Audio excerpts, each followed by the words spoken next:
उसके बाद भारत सरकार, किसी राज्य सरकार, विदेश की सरकार, अंतर्राष्ट्रीय सरकारी संगठन के सुरक्षा को बाधित करने वाले कृत्य भी आतंकवादी माने जाएंगे। मान्यवर, मैं नहीं मानता इसमें कहीं पर भी कोई गुंजाइश बची है कि इसका दुरुपयोग हो। और मैं सदन को आश्वस्त करना चाहता हूं, कानून तो लिखी हुई चीज है, इसका अमल करते वक्त अगर कोई इसका दुरुपयोग करता है, जहां तक हमारी सरकार का सवाल है साहब, हम उसको रोकेंगे भी और उसको नसीहत भी करेंगे, सजा भी देंगे। और सबसे ऊपर कोर्ट है।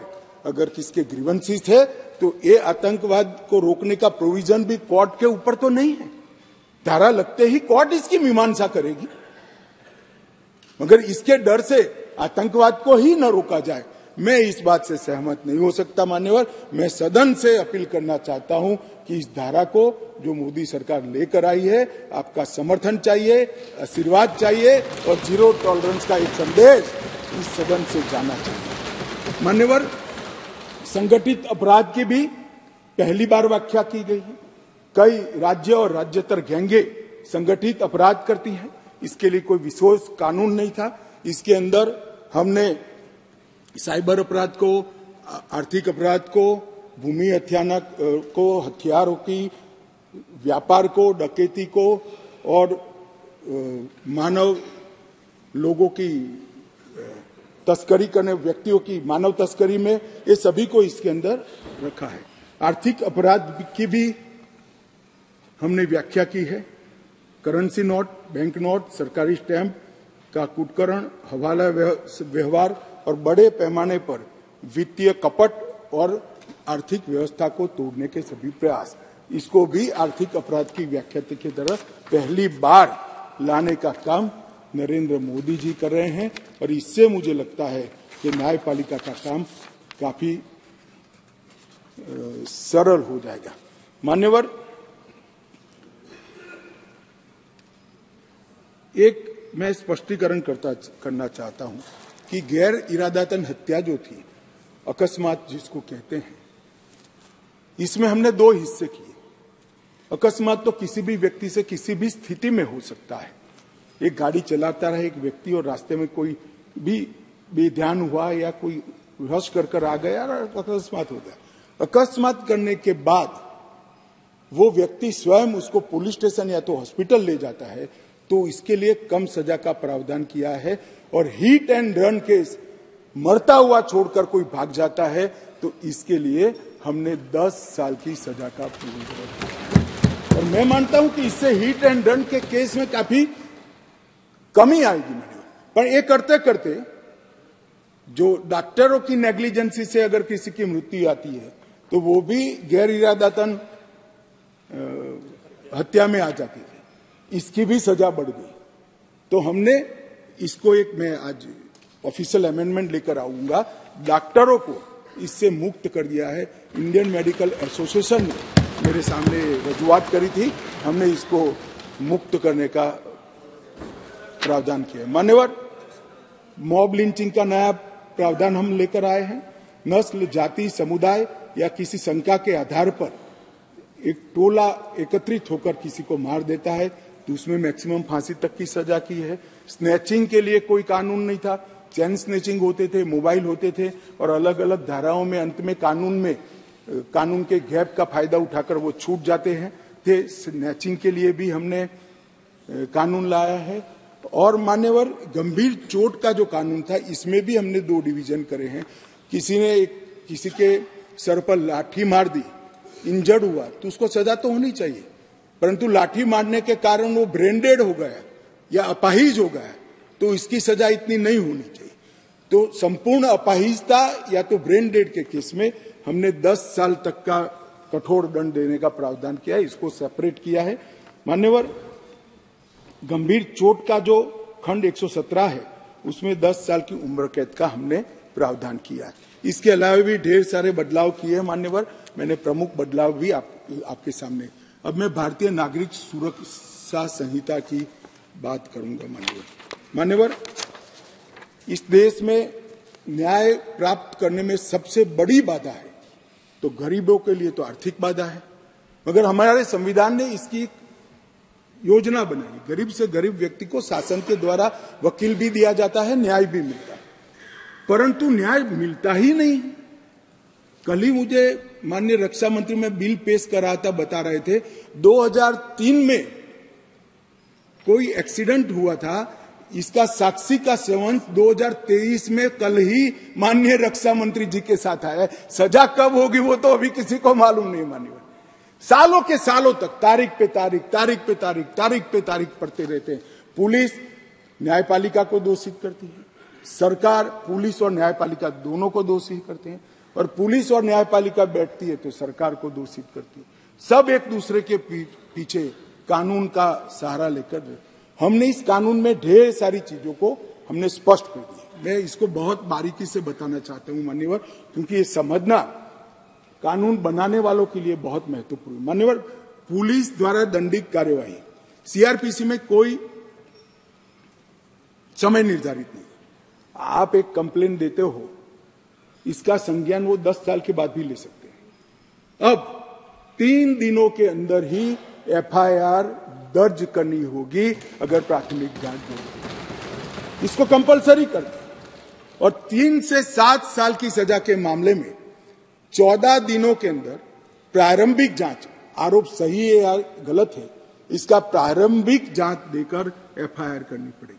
तो ज्यादा से ज्यादा आप 14 दिन तक प्रारंभिक जांच कर सकते हो, और छोटी सजा है तो 3 दिन के अंदर ही एफआईआर रजिस्टर करनी पड़ेगी। सबसे पहली न्याय में समय की कटौती यहां होगी।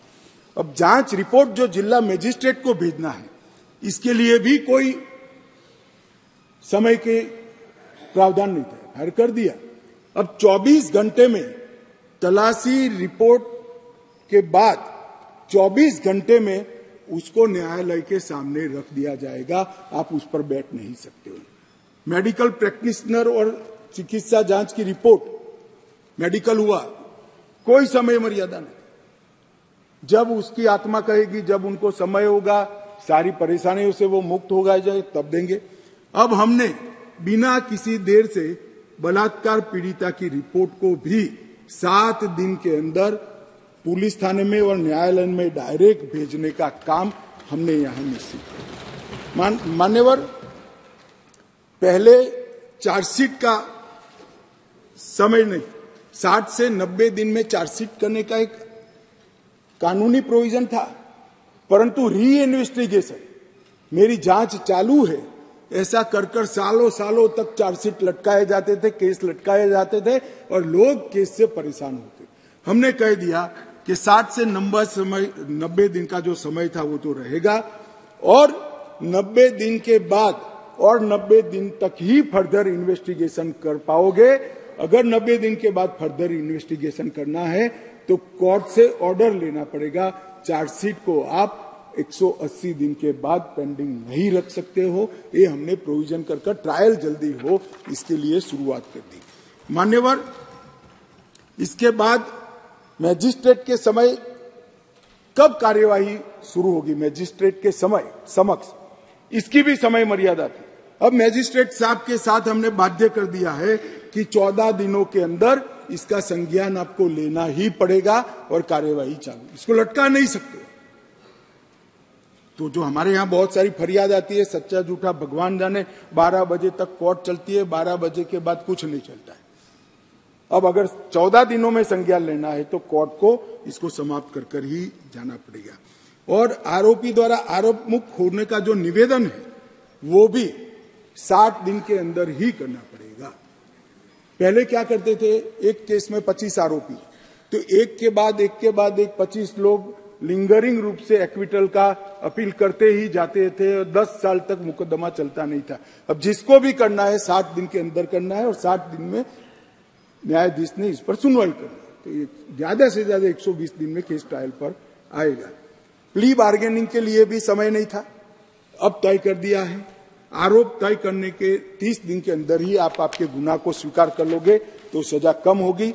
प्री बार्गेनिंग 30 दिन के अंदर समाप्त करना पड़ेगा।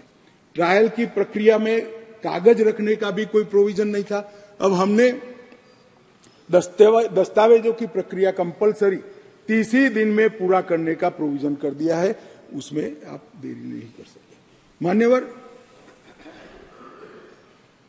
ट्रायल इन एब्सेंसिया का भी प्रोविजन किया है। कुछ लोग इस पर आपत्ति ले सकते हैं, मगर मैं आज कहना चाहता हूं, इस देश में ढेर सारे मुकदमे हैं, देश को हिला देने वाले मुकदमे, चाहे बम्बई बम ब्लास्ट हो या कोई, और वो लोग पाकिस्तान में या कहीं और देशों में शरण लेकर बैठे हैं, ट्रायल नहीं चलती है। मान्यवर, अब इनके यहां आने की जरूरत नहीं है। 90 दिन के अगर वो कोर्ट के सामने नहीं आते हैं तो उनकी अनुपस्थिति में ट्रायल होगी। एक सरकारी वकील उनकी पैरवी करेगा, फांसी भी होगी, जन्मटिप भी, और जिससे वहां से वापस लाने की प्रक्रिया बहुत जल्दी कर पाएंगे, क्योंकि वो सजा प्राप्त व्यक्ति किसी दूसरे देश में तो स्टेटस बहुत बदलता है। जमानत के लिए भी हमने कर दिया है कि लंबे समय तक किसी को जेल में नहीं रख सकते। पहली बार अपराध करने को 1/3 सजा का जो प्रोविजन है, 1/3 अगर अंडर ट्रायल कर लिया तो इसको मुक्ति दे सकते हो, और बाकी सभी मामलों में 1/2 किया है, जो गंभीर प्रकार के हत्या, डकैती, ऐसे मामले हैं। जजमेंट सालों सालों तक, महीनों तक नहीं आता था। अब हो गया है कि मुकदमे की समाप्ति के बाद जज साहब को 45 दिन के अंदर ही जजमेंट देना पड़ेगा, वो इससे ज्यादा लेट नहीं कर। मान्यवर, जजमेंट और सजा के बीच में भी बहुत बड़ा समय था, उसका भी समय निर्धारित कर दिया है, और सजा निर्णय देने के 7 दिन के अंदर ही सुना देनी पड़ेगी, उसको आप लिंगरिंग नहीं कर सकते। मान्यवर, फिर दया याचिका के मामले आते थे। सालों तक दया याचिका करते ही नहीं, और दया याचिका कोई एनजीओ करता था, कोई दूर दूर के लोग करते थे, जिसका कोई दया तो वही मांग सकता है जिसको दंड मिला। दया मांगने का अधिकार और किसी को नहीं। मान्यवर, उच्चतम न्यायालय की अपील खारिज करने के 30 दिन के अंदर ही दया की अर्जी करनी पड़ेगी, बाद में आपको इसका अधिकार नहीं रहेगा। राज्यपाल, सरकार, सबके लिए यस और नो कहने का समय का प्रावधान भी इसमें हमने मान्यवर तय कर दिया है। महिलाओं की सुरक्षा के लिए भी इसमें ढेर सारे प्रावधान किए। मान्यवर, ई-एफआईआर से अगर किसी को सबसे बड़ा राहत मिलने वाला है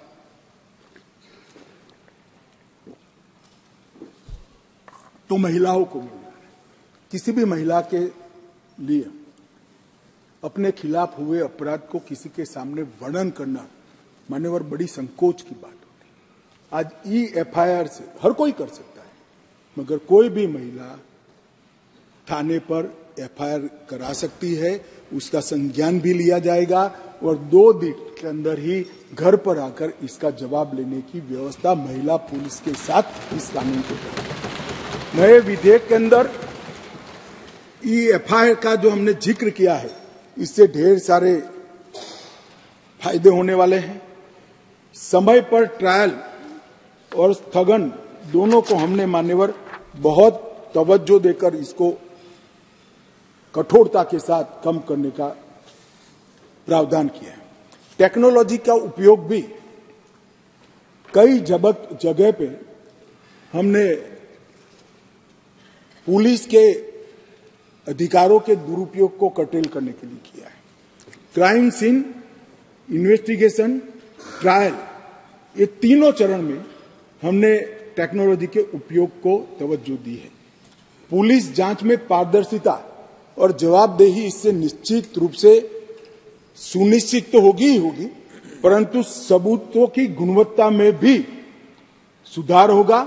विक्टिम और आरोपी दोनों के अधिकारों की रक्षा होगी। मान्यवर, एफआईआर से केस डायरी से चार्जशीट, वहां से जजमेंट तक की पूरी प्रक्रिया को डिजिटलाइज करने का हमने कानूनी प्रावधान इस कानून के अंदर लेकर आए। एविडेंस, तलाशी और जब्ती तीनों में वीडियो रिकॉर्डिंग की हमने कंपलसरी प्रोविजन किया है।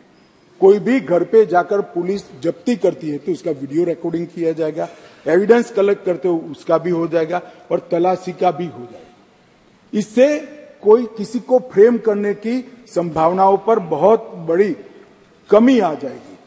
और बलात्कार के मामले में भी पीड़ित का बयान कंपलसरी करने का निर्णय नरेंद्र मोदी सरकार ने किया है। वो लेना ही पड़ेगा, ऑनलाइन बयान लेना पड़ेगा, इसका रिकॉर्डिंग करना पड़ेगा, जिससे वगदार आदमी आने के बाद वो बयान को बदलवा नहीं सकता। मान्यवर दूर दूरस्थ के गांवों में बयान तो ले लीजिए जाते हैं, मगर जब मालूम पड़ता है कि बलात्कार किसने करा है तो बयान को बदल भी दिए जाते हैं। अब ऑनलाइन बयान लेना है और इसकी 3 कॉपी 3 जगह पे, एक हॉस्पिटल में, एक पुलिस थाने पर और एक न्यायाधीश के यहाँ 24 घंटे में पहुंचानी है, जिससे बदलने में बहुत बड़ी दिक्कत होगी। मान्यवर इसके साथ साथ हमने फोरेंसिक के उपयोग को भी बहुत महत्व दिया है। दुनिया भर के अदालतों का अगर विश्लेषण करते हैं तो हमारे यहाँ सजा कराने का दर बहुत कम है। मान्यवर इसको अगर बढ़ाना है तो साइंटिफिक एविडेंस पर थ्रस्ट देना पड़ेगा। इसलिए ये बिल के अंदर क्वालिटी ऑफ इन्वेस्टिगेशन में सुधार करने के लिए इन्वेस्टिगेशन साइंटिफिक पद्धति से हो इसलिए और 90% का कन्विक्शन रेट का लक्ष्य रखते हुए हमने एक प्रावधान किया है कि 7 साल से ज्यादा सजा जिस गुना में है वो सभी में एफएसएल टीम के विजिट को कंपलसरी कर दिया गया है, जिससे एफएसएल की विजिट। मान्यवर कई लोग कहते हैं कि कब होगा, मैं बताता हूं। नरेंद्र मोदी सरकार टुकड़े टुकड़े में नहीं चलती। नरेंद्र मोदी जब गुजरात के मुख्यमंत्री थे तब उन्होंने गुजरात फॉरेंसिक साइंस यूनिवर्सिटी बनाई, फिर प्रधानमंत्री बने तो नेशनल फॉरेंसिक साइंस यूनिवर्सिटी बनाई और नेशनल फॉरेंसिक साइंस यूनिवर्सिटी में अब तक लगभग एनएफएसयू के 7 परिसर और 2 ट्रेनिंग एकेडमी खुल चुके हैं 9 राज्यों में। और 5 साल के बाद मैं देश की जनता को आश्वस्त करना चाहता हूं, हर साल 35,000 फॉरेंसिक एक्सपर्ट यहां से बाहर निकलेंगे जो इस हमारी रिक्वायरमेंट को। तब तक हमने फॉरेंसिक मोबाइल वान का भी प्रोविजन कर दिया है और फॉरेंसिक को आउटसोर्स करने के लिए भी रूल्स बनाए हैं मान्यवर। और दिल्ली में इसका ये जो 7 साल वाला प्रोविजन है इसका ट्रायल भी शुरू हो गया है और बहुत उत्साहजनक परिणाम हमें मिले हैं मान्यवर। और इसको तभी राज्यों द्वारा नोटिफाइड कर दिया जाएगा जब राज्य के अंदर फॉरेंसिक इंफ्रास्ट्रक्चर संपूर्ण रूप से बन जाएगा। इसमें हमने पुलिस स्टेशन, तहसील, जिला और पूरा राज्य चारों को नोटिफाइड करने की योजना बनाई है। मानो एक शहर में फॉरेंसिक की व्यवस्था हो गई तो वो शहर को नोटिफाइड कर सकते हैं, कंपलसरी हो जाएगा। एक क्षेत्र में हो गई तो क्षेत्र में करेंगे, एक जिले में हो गई तो जिलों को करेंगे और जब सब समाप्त हो जाएगा तब पूरे राज्य को नोटिफाइड करेंगे। और इसके माध्यम से सजा कराने की बहुत बड़ी क्षमता प्रोसिक्यूशन की बढ़ेगी। मान्यवर लगभग 2000 करोड़ रुपया भारत सरकार ने इसके लिए राज्यों को दिया है और 30 राज्य और संघ क्षेत्रों ने इसका काम भी चालू कर दिया है। और हम 6 अत्याधुनिक सेंट्रल फॉरेंसिक साइंस लेबोरेटरी भी बना रहे हैं। मान्यवर जीरो एफआईआर, कई लोग कहते हैं कि जीरो एफआईआर पहले से थी, लेना कंपलसरी नहीं था। आपको कोई भी व्यक्ति ना बोल सकता था, इसकी कोई कानूनी धारा भी नहीं थी जिससे इसकी पुष्टि हो जाए। अब विक्टिम कोई भी पुलिस स्टेशन में जाएगा, कहीं पर भी रहता हो, इसकी एफआईआर लेकर 24 घंटे में इसके कंसर्न पुलिस स्टेशन में ट्रांसफर कंपलसरी करनी पड़ेगी। ये 0 नंबर की एफआईआर विक्टिमों के लिए बहुत बड़ा आशीर्वाद होने वाला है, क्योंकि दबंग ध्यान पुलिस स्टेशन का ही रखता है कि मेरे खिलाफ फरियाद लिखवाने गए या नहीं गए, वो ध्यान रखता ही रह जाएगा। किसी भी थाने में एफआईआर रजिस्टर हो जाएगी, ऑनलाइन एफआईआर रजिस्टर हो जाएगी और उसको बुलाना पड़ेगा। इसके साथ साथ प्रत्येक जिले में और प्रत्येक थाने में एक पुलिस अधिकारी को हमने पदनामित किया है, जो कोई भी आएगा तो गिरफ्तारी में जो लोग हैं इसकी सूची उसको बतानी पड़ेगी। तो मेरा रिलेटिव अगर कोई थाने में गिरफ्तार है तो पुलिस ने मुझे इन्फॉर्म करना पड़ेगा। अज्ञात स्वरूप से किसी को अनऑथराइज कब्जा रखकर नहीं रह पाएंगे।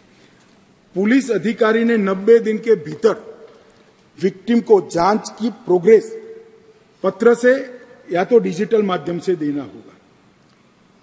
यौन हिंसा के माध्यम से पीड़िता का बयान महिला न्यायिक मजिस्ट्रेट द्वारा रिकॉर्ड करना है। अगर वो नहीं उपलब्ध है, ज्यादा इंजर्ड हुए हैं, तो महिला पैरा मेडिकल स्टाफ की उपस्थिति में इसको दर्ज किया जाएगा। यौन उत्पीड़न के बयान को यही है जो मैंने कहा, और जहां तक हो सके बयान रिकॉर्ड करते वक्त इसके माता पिता या अभिभावक को भी उपस्थित रखने का प्रयास किया जाएगा। हमने बहुत सारे सरलता लाने के लिए भी प्रयास किया है। जैसे समरी ट्रायल में अब तेजी आ जाएगी। पहले 2 वर्ष तक थे, अब 3 वर्ष तक कर दिए हैं। कम गंभीर मामलों में अब समरी ट्रायल हो जाएगा तो ट्रायल जल्दी होगी। सिविल सर्वेंट के विरुद्ध प्रोसिक्यूशन, जो सरकारी अधिकारियों के खिलाफ गुना रजिस्टर होते थे, उसको मंजूरी की जरूरत होती थी। सालों तक बाबू मंजूरी देने ही नहीं देते थे। अब अगर 120 दिन में रिजेक्शन नहीं आता है तो उसको मंजूरी मानकर सरकारी अधिकारियों के खिलाफ केस चला लिया जाए। तब इस पर कोई बैठ नहीं सकता।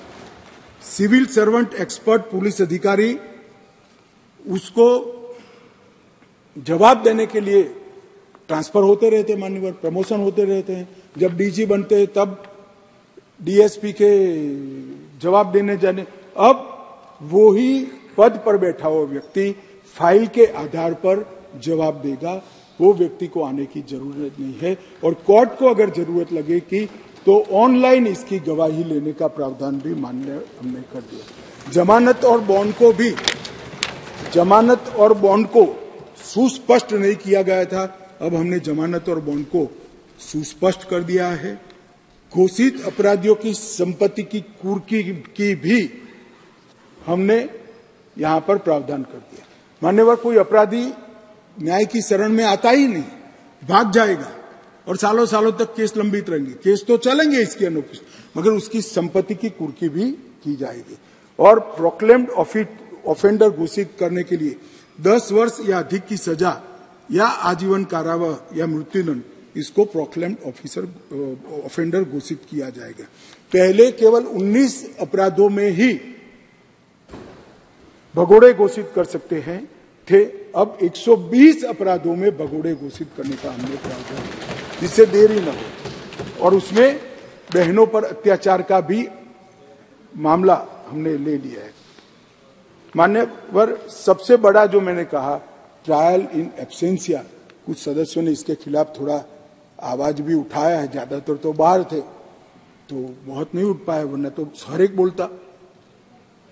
मगर मैं ये पूछना चाहता हूं मान्यवर, गुनाह कर जो देश के बाहर भाग गए हैं, इनके प्रति क्या सिंपैथी है आपकी भाई?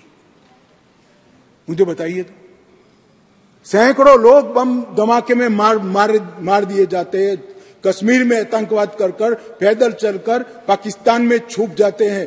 क्या इनको सजा करनी चाहिए या नहीं करनी चाहिए? मेरा बहुत साफ क्वेश्चन है। क्या सिंपैथी है आपकी इसकी? अब नहीं बख्शा जाएगा।